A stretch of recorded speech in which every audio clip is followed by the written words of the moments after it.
출애굽기 25장 23절로부터 30절까지의 말씀입니다.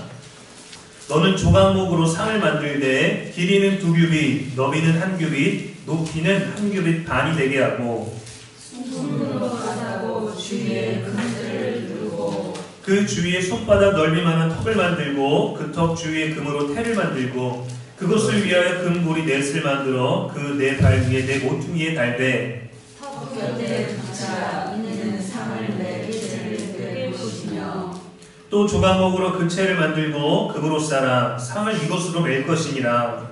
너는 대접과 숟가락과 병과 묻는 자를 만들되 순금으로 만들며 상 위에 진설병을 두어 항상 내 앞에 있게 할지니라.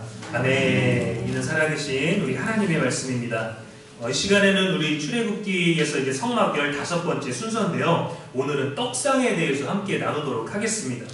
매주 우리가 애찬을 나누는 것 같이 이제 떡상이 놓여져 있고 성소에 들어가면 우리가 들어가자마자 입구에 우측에 있습니다. 동서남북으로 쳤을 때는 동쪽 입구에서 여러분 보실 때 동쪽 입구에서 들어가서 북쪽에 떡상이 자리 잡고 있는 거죠. 길이는 1m 정도 되고요. 너비는 50cm, 높이는 70cm 정도 돼서 개인이 사용하는 책상보다 조금 작은 사이즈, 일반적인 어디 카페에서 만날 수 있는 그런 사이즈입니다. 다른 기구들처럼 조각목 아카시아 나무로 만들고 그리고 금으로 입혔어요.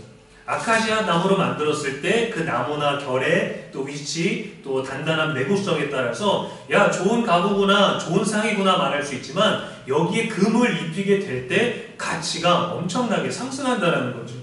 옛날에도 그랬고 지금도 마찬가지입니다. 손바닥만한 테두리를 만들어서 떡을 올려놓을 수 있겠고 여기에는 여러가지 부속기구들이 있었습니다.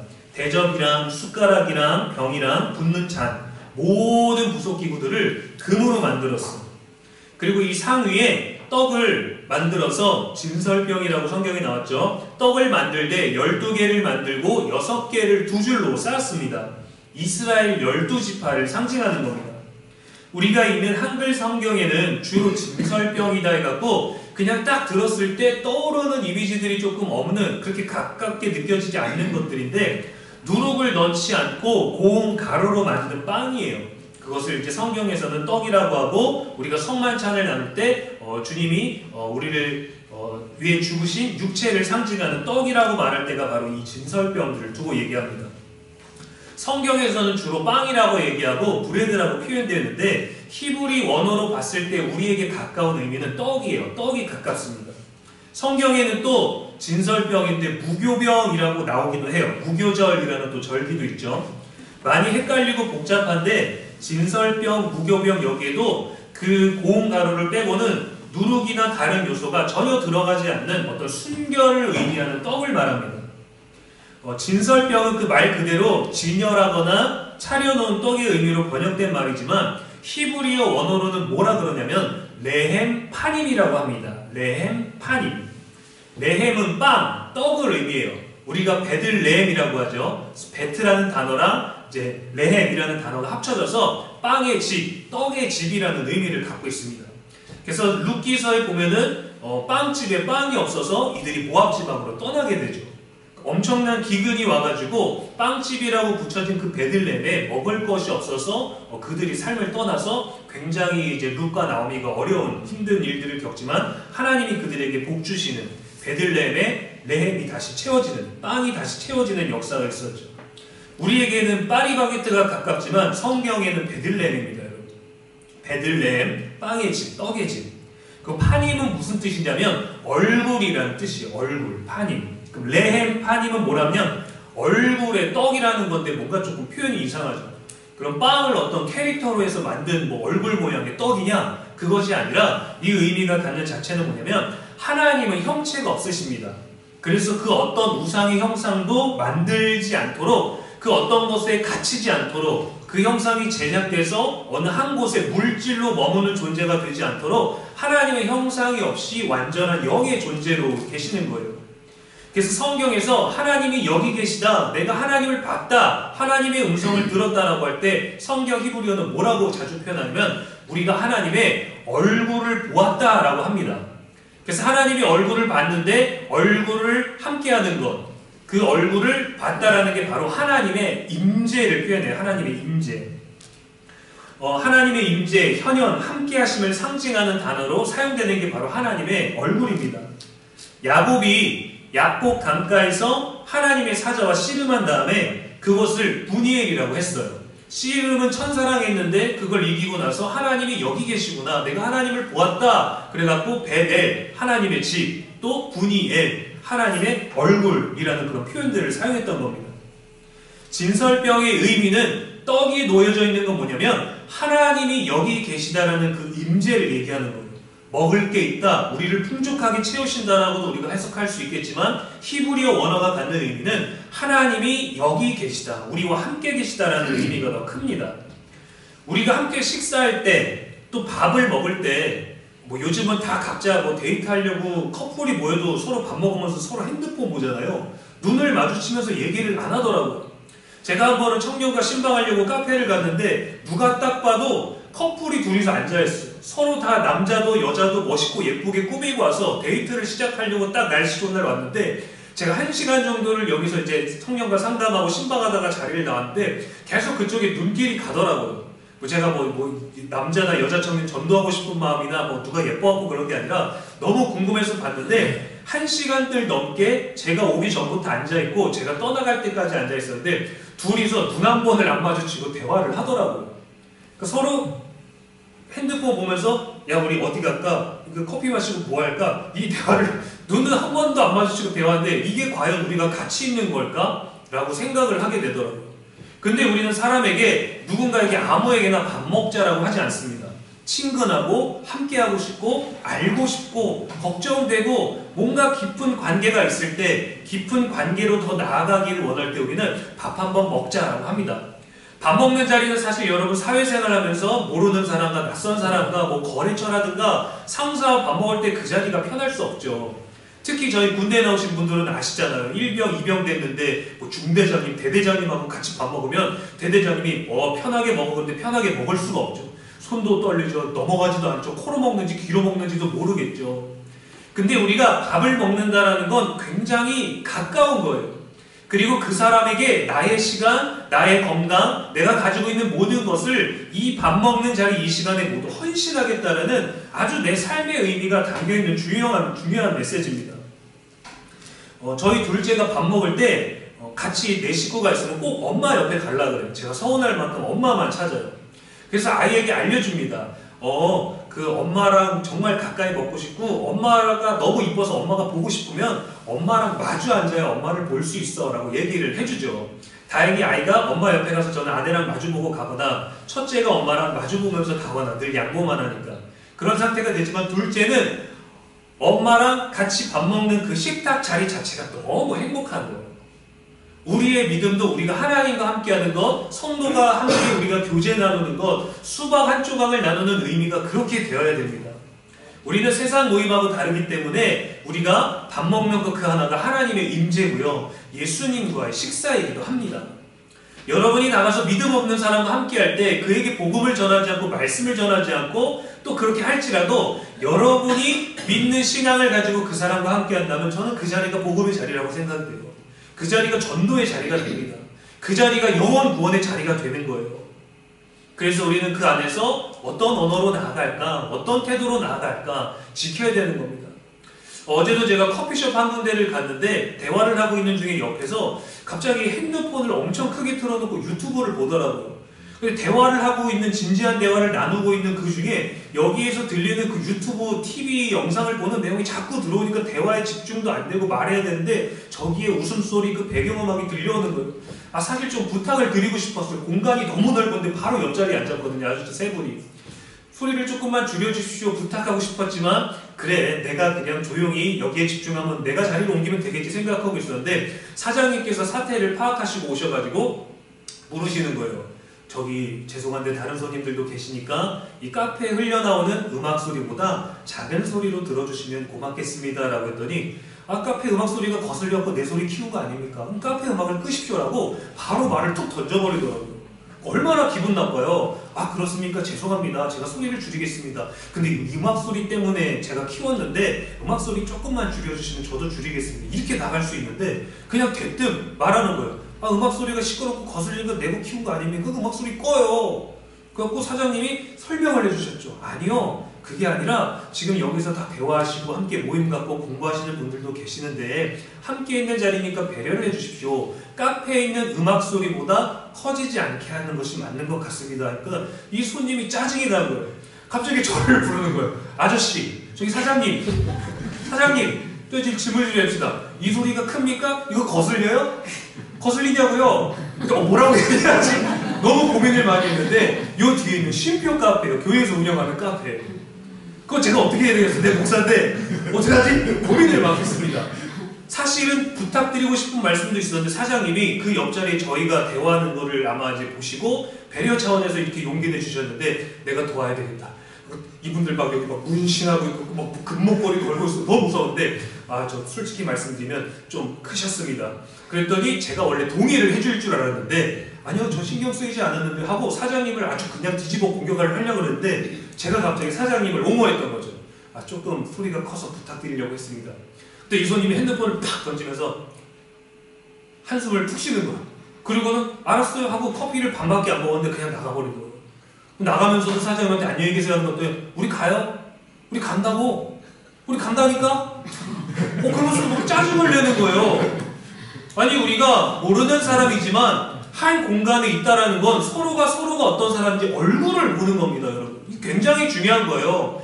내가 함께 있는 만난 사람에게만 집중하는 것이 아니라 이 공간에 나와 함께 있는 사람에게 내 얼굴을 드러내는 거고 그 사람의 얼굴을 우리가 보는 겁니다. 저 사실 겁이 많아서 무서웠어요.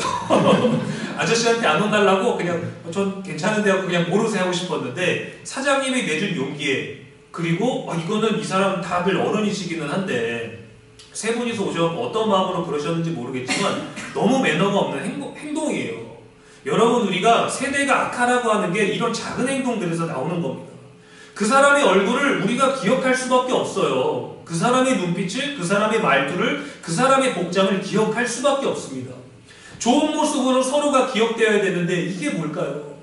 저희 어린아이는 엄마가 옆에 있는 것만으로도 너무 행복하고 또 한 사람들은 자기들도 기분 좋게 보였는데 자신들이 얼굴과 얼굴을 마주본 대화도 아니고 각자 핸드폰 보다가 그것이 남에게 피해가 됐을 때 미안하다라는 그 한마디가 던지기 싫은 그 자존심 때문에 사장님한테도 대들고 제가 대화하는 저에게도 그렇게 공격적으로 나오는 게 과연 누구에게 옳은 일입니까? 한 식탁의 자리를 함께 한다는 건 중요한 거예요. 그리고 그 주변에 있는 것도 중요한 겁니다. 그 식탁에서 내가 함께하는 사람들과 얼굴을 함께하는 사람들 속에서 대화를 하지만 모든 공간에 있는 각자의 테이블도 그렇게 존중받고 또 그렇게 배려가 필요한데 그 한 사람의 언어 하나 때문에 카페 손님들 중간에 줄줄이 다 나가고 저는 끝까지 있기는 했지만 그렇게 모든 사람들을 불편하게 하는 게 우리가 되어서는 안 돼요, 여러분. 함께하고 싶은 사람이 되어야지 뭐야 라고 했는데 근데 우리가 그런 것들을 많이 보다가 저 사람 내가 알아 저기 교회 다녀 이 얘기가 들리게 되었을 때는요 정말 우리는 회개해야 됩니다. 식당을 운영하고 가게를 운영하고 영업을 하고 회사를 경영하는 그 입장에서도 말씀을 걸어놓고 하나님을 신뢰하는 믿음을 보여줬을 때 우리들의 모든 것들은 다 달라져야 돼요. 비록 그것이 우리들에게 손해가 되는 순간이 있고 그것이 더 큰 유익의 기회를 놓치는 게 될지라도 우리가 정말 믿음을 가진 사람이라는 그 얼굴을 드러내기 시작했을 때는요 우리는 그 얼굴에 책임을 져야 됩니다. 50대가 되면 자신의 인생이 담긴 그 얼굴, 표정에 책임을 지라는 말이 있잖아요. 얼굴에서 모든 것들이 드러나고 내가 그 표정을 지어서 그 표정이 남에게 어떤 영향을 받는다면 그 얼굴에 책임을 지라는 말이 있습니다. 12개의 떡이 놓여져 있는 이 떡상, 성소에서는요 제사장만 구약시대, 지금 시대에는 이 성막에 제사장만 들어갈 수 있기 때문에 떡상에 놓여있는 떡은 이스라엘 사람들이 와서 먹는 게 아니라 백성이 아닌 제사장, 섬기는 제사장들만이 그것을 먹습니다. 그런데 그것이 있는 곳에는 제사장밖에 못 가지만 12개를 놓음으로 인해서 이 12지파와 늘 함께 하신다는 거예요. 이 식탁의 교제를 거룩한 공간에서 제사장만 들어올 수 있지만 이스라엘 백성과 나는 꼭 함께한다라는 그 의미가 바로 레헴 파님, 하나님의 얼굴, 떡의 얼굴이라는 거예요. 너희들이 먹는 이것은 나의 얼굴이고 너의 식탁의 교제에서 나의 얼굴과 너희들의 얼굴, 삶과 삶을 대면하면서 함께 식탁의 교제를 나눈다. 먹는 것은 우리가 한 번으로 끝나는 것이 아닙니다. 구원의 경험 또 세례 같은 건요, 저희가 한 번 받으면 그것으로 영원히 유효한 것처럼 우리가 여길 수 있지만, 교리상으로 그렇지만, 밥은요, 우리가 거룩한 식탁을 한 번 누린다고 영원히 안 먹어도 되는 게 아니라 늘 먹어야 되는 거예요. 늘 먹고 새로운 음식을 차리고 또 썩은 것은, 지난 것은 버리고 새로운 음식을 늘 함께 나누는 겁니다. 하나님은 그러한 영원한 식탁의 교제를 우리와 함께 하시기를 원하셨어요. 30절 말씀해 보니까 상 위에 진설병을 두어 항상 내 앞에 있게 할지니라 했습니다. 항상 늘 이스라엘과 함께 얼굴과 얼굴을 맞댄다라는 거죠. 한 상에서 밥 먹는 건 정말 중요한 교제입니다. 요즘은 너무 다 바쁘니까 공부하고 자녀와 부모와 남편과 아내가 서로 가족들이 한 식탁의 자리에 모여서 함께 식사하는 게 굉장히 어려워요. 근데 우리는 또 어르신분들은 더욱더 그런 자리가 귀하다라는 걸 알죠. 또 가족들이 서로의 권위도 세워주고 서로의 얘기도 듣고 서로 대화도 할 수 있고 함께하는 공간 자체가 너무도 귀한 것인데, 지금은 뭐 가정 안에서도 맞벌이 부부가 너무 많아서 어린아이 따로, 엄마 따로, 아빠 따로, 부모 따로 다 따로 있는 세상입니다. 밥 한 번 먹는 게 너무 귀해요. 근데 그런 함께하는 시간의 소중함을 모르고 그냥 함께 있을 때 뭔가를 할 때에만 의미 있다라고 생각을 합니다. 체험, 뭐 어떤 여행, 놀이를 가는 것. 요즘에 초등학교 사이에 휴거라고 있어요, 여러분. 휴거. 옛날에 휴거라는 단어가 있었습니다. 뭐냐면 휴먼시야 거지라는 말이었어요. 근데 이게 어른 사이가 아니라 초등학생들 사이에서 있었던 단어입니다. 임대 아파트 쪽에 사는 애들이랑 놀지 말라는 거예요. 아파트를 자기 돈으로 자가로 가져야지 국가에서 제공하는 아파트에 있는 애들이랑 놀이터도 섞지 마라. 너희는 여기 지나가지 마라. 이렇게 나눴습니다. 근데 지금 휴거는 달라요. 휴가 거지라고 합니다. 휴가 거지. 근데 참 성경적인 단어로 참 잘 만들죠. 휴거 들으면 우리는 하늘로 올라가도 거룩한 생각하는데, 요즘 휴거는 휴가 거지라 그래갖고 초등학생 아이들에게 체험학습이 한 20일 정도 주어져요. 학교 다니는 중에 체험학습을 가게 해줍니다. 어디 놀러가고 가족들 만나고 부모님 찾아뵙는 것도 수업 일수로 인정을 해주는데, 1년 동안의 이 일수를 안 쓰면 거지예요. 거지. 아무것도 못 간다고 놀림받는 거예요. 방학이 되면 다들 휴가를 가잖아요. 휴가도 해외를 안 가면 따돌림을 당한대요. 휴가를 안 가면. 제가 이전에 있었을 때 서울에 강남에 있는 교회에 있었지 않습니까? 저희 아들은 어렸기 때문에 오락실만 데려가도 너무 세상 다른 거예요. 오락실 가서 요거 펌프만 두들기도 하고 아빠 너무 행복해 그러고 와요. 근데 한 중학교, 초등학교 5, 6학년 된 자녀들을 둔 목사님들은 고민이 너무 많아요. 여름방학 끝나고 개학하면 뭐 하와이 갔다 왔어, 감 갔다 왔어, 베트남 갔다 왔어, 제주도 갔다 왔어, 나 이번에 실패한 제주도 갔다 왔어. 이런 수준인 거예요. 그 친구들 사이에서 해외를 못 가본 거는 안 되는 겁니다. 의미 있나요? 없어요. 가족들이 함께 모여서 밥 한 번 먹는 그 가치가 사라지고 해외 나갔다 오는 그냥 그 흔적 하나, 그걸 SNS에 올려서 남을 보여주는 것이 우리의 행복이 돼버렸어요. 정말 잘못된 겁니다. 그냥 마주 앉아서 물 한 컵 마시고 콩 반쪽 나눠 먹는 우리 정서가 사라져버렸어요, 여러분. 근데 우리의 정서가 사라졌다는 건 시대만 변한 것이 아니라 우리 삶의 모든 태도들이 바뀌었다라는 겁니다. 옛날에도 극단적인 것들이 많기는 했었죠. 저도 어릴 때 이해가 안 갔던 게, 저희 친할머니가 오시면 안방에서 아빠랑 둘이서 드셨어요. 상을 차리던데 이 상이 보다가 엄마 왜 상을 이렇게 조금밖에 안 차려? 우리 식구 많은데 왜 바깥바람 숟가락이 2개밖에 없어? 그러면 아빠랑 할머니, 그것도 외할머니 아니고 친할머니만 안방 가서 드시고 저랑 엄마랑 누나는 거름방 가서 먹어요. 근데 신기한 게 외할머니가 오시면 또 아빠랑 드실 줄 알았는데 외할머니는 저희랑 또 작은 방에서 먹어요. 우리나라 이런 유교 질서들이 잘못된 것들도 있었지만 사실 그런 굉장히 보수적인 방법들 때문에 우리가 어릴 때에도 또 그렇게 가족들과 함께 있는 저녁 식사의 자리, 아침 식사의 자리는 꼭 지키는 것이 어떻게 보면 답답하고 자유를 방해하는 것 같긴 했지만 그게 가장 사회의 작은 단위로 하나님이 만들어주신 그 공동체 안에서 얼굴과 얼굴을 함께 나누는 귀한 것이었습니다. 근데 지금은 목소리조차 나누지 않죠. 카톡만 보내면 되니까. 사진만 찍으면 되니까. 부모와 자녀 사이에도 대화할 필요가 없어요. 정말 나의 웃음소리, 내가 기쁘게 웃는 것들을 하하하 그랬니 하면서 나의 웃음소리를 들려주고 들을 수가 없어요. 그냥 크크크크 이것만 4번만 치면 되지 않습니까? 세상이 너무 변했어요. 근데 우리는 그 세상이 이상하다, 왜 이렇게 됐느냐라고 생각하는 게 아니라 자연스럽게 적응하고 사라지고 있다는 겁니다. 그러면 우리들의 믿음을 어떻게 회복할 것인가? 너무도 어려운 너무도 어려운 일이죠. 식탁의 자리, 식사 자리는 정말 중요한 겁니다. 성경에서도 그랬어요. 다윗이 왕이 되었을 때 자기를 죽이려 했던 사울 왕이 패했죠. 하나님께 버림을 받았죠. 사울 왕의 손자가 무비보셋이었습니다. 다윗과 가장 친했던 요나단은 전장에서 죽었어요. 근데 그의 아들인 무비보셋이 다윗이 성으로 돌아온다는 얘기를 들었을 때 도망가다가 죽임을 당할까봐 무서워서 도망가다가 할아버지의 죄 때문에 아이를 떨어뜨려가지고 산모가 아이를 떨어뜨려서 다리를 절게 되지 않습니까? 굉장히 부정한 거였어요. 그 시대는 지금 시대보다 더 심했습니다. 근데 다윗은 그를 왕의 식탁의 자리로 초대합니다.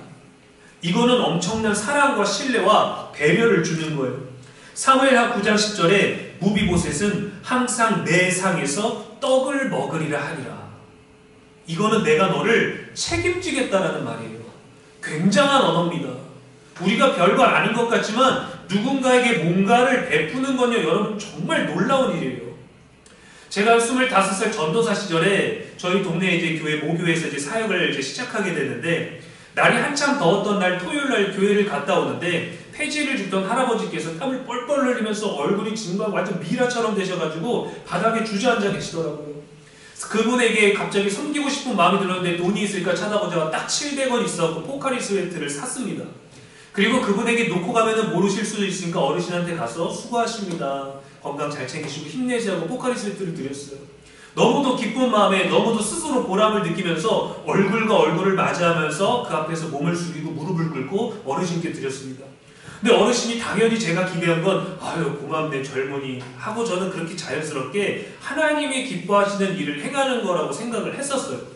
근데 이 할아버지께서 저게 뭐라고 말씀하시냐면 이놈의 새끼야 왜 이걸 이제 가져와 이렇게 얘기하시는 거예요.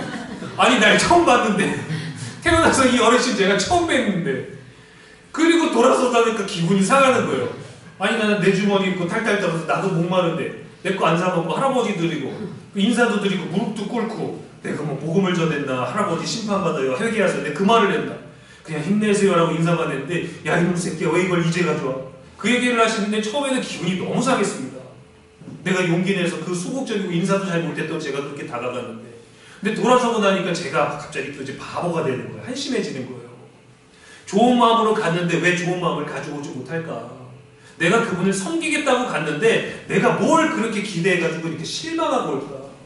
내 얼굴에 정말 하나님의 얼굴이 있는 거라면 하나님의 얼굴 보여준 것으로 충분하게 모든 전도와 모든 복음 전하는 일을 나는 했다라고 그 마음으로 가지고 갔는데 이놈의 새끼 그 한마디 들었다고 네?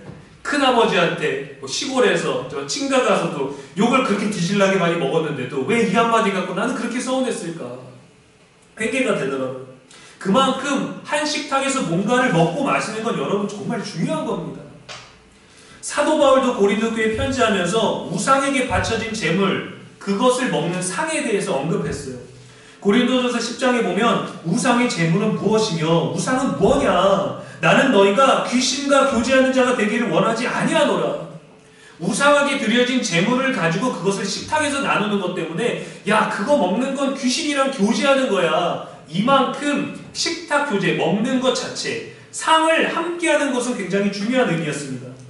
지금은 이제 천주교나 기독교나 모두 제사 음식을 먹는 것에 대해서는 크게 문제 삼지는 않지만 전통적인 부분과 신앙적인 부분 때문에 유교적인 그런 사상 때문에 인류에게 정말 우리나라 전통에서 오랫동안 갈등이 되어 왔어요. 예, 조상님을 위해서 제사를 드린다고 그 제사 열심히 생기고 집에 와서 부부들 서로 싸우고 그렇죠? 정말 조상이 정말 잘하게 해준 데들은 막 해외여행 가서 제사를 안 드리고 놀고 먹고 사는데 제사 열심히 20년 25년 드렸던 사람들은 늘 제사 드리고 집에 와서 싸워요. 무엇이 우리를 건강하게 하는 겁니까? 식탁은 그만큼 중요한 겁니다. 성소의 떡상은 하나님의 얼굴을 보는 것, 하나님의 임재를 상징하는 겁니다. 우리가 먹는 식사, 이 김밥 하나가 주의 이름으로 모인 우리가 먹을 때는 이건 하나님의 임재예요. 예수님과의 식사입니다. 얼마나 아름다운 것입니까? 예수님은 요한복음에서 자신을 생명의 떡이라고 했어요. 나는 생명의 떡이니 내게 오는 자는 결코 줄이지 아니할 터이요. 모든 기구들이 그러하지만 떡상과 진설된 떡도 모두 예수 그리스도를 상징합니다. 요한복음 6장에서는 나는 하늘에서 내려온 살아있는 떡이니 사람이 이 떡을 먹으면 영생하리라 하셨습니다. 근데 믿음 있는 사람들에게는 성만찬을 통해서 이게 익숙한데 믿음 없는 사람들이 이 얘기를 처음 들었을 때 무서운 거예요. 나는 생명의 떡이니 나를 잡아먹어라. 이 얘기가 되는 거거든요. 나를 먹어라. 네. 우리가 뭐 생명체 중에서도 피조물 중에서도 마지막에 자신의 몸을 내어줘갖고 새끼들을 잉태하자마자 그들이 부모를 잡아먹어서 생명을 유지하고 영양분을 섭취하는 것들을 보잖아요. 자연에 순리고 날 수 있지만 사람과 사람 사이에 먹는 일? 이거는 참 우리가 받아들이기 어렵죠. 55절에서는 내 삶은 참된 양식이요 내 피는 참된 음료로다 해갖고 더 나아가서 얘기했어요. 믿음 있는 사람들은 그리스도의 보혈의 의미를 알죠. 근데 믿음 없는 사람들이 이 얘기를 들었을 때 어떡할까요? 살은 양식이고 피는 음료라고? 뭔가 정말 사이비 집단들이 모여가지고 이상한 의식을 치를 것 같은 그런 느낌인데 말씀 그대로 단어 그대로가 아니라 여기에 있는 성막의 상징성의 의미를 알아야만 되는 겁니다. 그래서 초기 기독교가 식인 종교라는 오해를 받았죠. 우리가 만찬 나누는 그것들 성만찬 고린도전서에 나왔던 내용들을 행할 때 주님의 마지막 만찬과 또 바울이 제시했던 성찬에 대한 이야기를 해줄 때 그 얘기들을 믿음 없는 이방인들과 유대인들이 듣고 나서는 야 기독교 예수 믿는 사람들은 식인 종교다라고 얘기가 들었었죠. 그러나 그것은 핍박받았을 그 1세기서부터 지금 21세기가 될 때까지 여전히 유효하게 우리 안에 거룩하게 행해지고 있는 일들입니다. 그리고 실제로 제가 군성교를 했을 때에도 교회를 안 나오는 친구들이 햄버거 먹는다, 교회 가면 예쁜 누나 있다 이런 것 때문에 교회에서 예배를 드리다가 성만찬을 한번 행하면 그 거룩한 예식에 참여하게 될 때 또 다른 감동들을 받아요. 그게 바로 하나님 역사하시는 거죠. 그리고 먹는 자리입니다. 단순히 햄버거, 롯데리아, 맥도날드를 먹어서가 아니라 교회 안에 거룩한 예식으로 행해지는 것은 작은 떡을 먹었는데 그 먹는 자리, 하나님의 얼굴의 떡, 우리가 아무것도 하지 못할지라도 그 떡 한 조각에 담겨있는 하나님의 임재와 성령의 역사하심이 사람의 마음을 움직입니다. 그러면 매주 우리가 성찬을 나누면 우리 안에는 얼마나 깊은 하나님의 형상과 성령의 역사하심이 여러분 안에 내공으로 이렇게 막 있겠어요. 근데 이건 우리가 담아둘 것이 아니라 흘려보내야 됩니다. 사랑은 버리는 것이라고 하죠. 사랑은 버리는 것, 버리면 또 채워지는 거예요. 아까워하지 마십시오. 주님이 우리들에게 주신 것들은 마구 흘려보내서 끝이 없어요. 한이 없으십니다.